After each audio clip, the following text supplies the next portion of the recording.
It was disturbing enough when Senator Ted Cruz announced that Neil Bush, brother of Jeb and George W., would be a finance chairman of his campaign. Neil defrauded U.S. taxpayers out of $1.5 billion in a savings and loan scam. Now however, Cruz has announced a key appointment that should disturb voters even more. Cruz named former Texas Senator Phil Gramm as his economic guru. This guy virtually crashed the U.S. economy.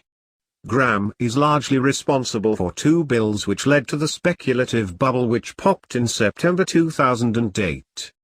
First was his Gramm-Leach-Bliley bill that repealed Glass-Steagall, which separated investment banking from commercial banking. Its repeal, which was signed into law by President Clinton, with the backing of Robert Rubin and Larry Summers, opened the door for a flood of money, from commercial banks, to flow into mortgage-backed securities and other funny money schemes, which blew up in 2008. The second bill was the Commodity Futures Modernization Act, CFMA, which totally freed derivative trading from any regulatory oversight. This was another Phil Gramm bill, and was central to the bubble creation from 2000 to 2008, and then again today. Following the crash of 2008, the Dodd-Frank bill was backed by Obama and teams of Wall Street lobbyists, who mobilized to make sure that Glass-Steagall was not restored, and that the CFMA was kept in place.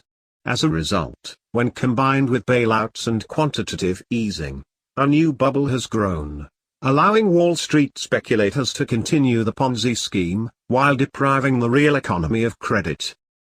Phil Gramm is now an official at UBS, the Swiss bank which has been under fire for its protection of tax-cheating U.S. corporations and the upper echelon of financial speculators. Gramm would be the architect of the Cruz economic model, great for Wall Street but no so hot for American taxpayers. As for Hillary, she has rejected a return to Glass-Steagall, as she has become the darling of Wall Street speculators who are heavily funding her campaign. She vehemently defends Bill's role in the repeal of Glass-Steagall. And, of course, she shares with Cruz a fondness for Goldman Sachs. The bank bailed out by U.S. taxpayers paid Hillary $675,000 for a speech. They also made a secret sweetheart loan to Ted Cruz's U.S. Senate campaign. So in a Clinton-Cruz race the folks on Wall Street win either way. God help us.